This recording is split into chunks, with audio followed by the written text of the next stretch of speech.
রাত্রি তখন 10টা ছুঁয়ে ছুঁয়ে। রুদ্র, একজন যাত্রী, ট্রেন মিস করে এক অজানা স্টেশনে নেমে পড়বে। হাঁটতে হাঁটতে তার চোখে পড়ে একটা পুরনো হোটেল, ভাত ঘর, 3টে মাটির ঘর, লণ্ঠনের আলো, ভেতর এক বৃদ্ধা একাই রান্না করছে। রুদ্র জিজ্ঞেস করল, খাবার পাবো? বৃদ্ধা শুধু বলল, তুমি শেষ অতিথি আজ, চলে এসো, চুপচাপ খেয়ে নাও। রুদ্র বসে খেতে লাগলো।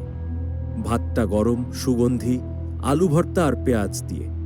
খেতে খেতে পিছনে ঘুরে দেখল, ঘরের এক কোণাট কালো ছায়া মতো কিছু দেখা যাচ্ছে। পেছনে তাকাতেই কিচকিচ আওয়াজ, আর হঠাৎ দেয়ালে ঝুলন্ত আয়নায় দেখতে পেল তার পাশে আরও কেউ বসে খাচ্ছে, কিন্তু টেবিল তো ফাঁকা। রুদ্র চমকে উঠতেই বৃদ্ধা বলে উঠল, ওরা খেতে আসে প্রতি রাতেই, কেউ কেউ বাঁচে, কেউ কেউ থেকে যায়। কারা আসে? রুদ্র জিজ্ঞেস করে।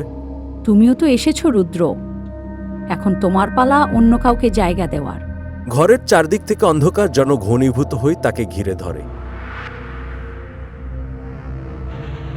ভোরে হাঁটতে যাওয়া এক লোক হোটেলের সামনে দাঁড়িয়ে দেখে একজন নতুন যুবক বসে আছে বেঞ্চে, খেতে আসবে বলে। আর দরজার উপরে নতুন লেখা, ভাত ঘর, অতিথিরা হারিয়ে যান কিন্তু খিদে থেকে যায়।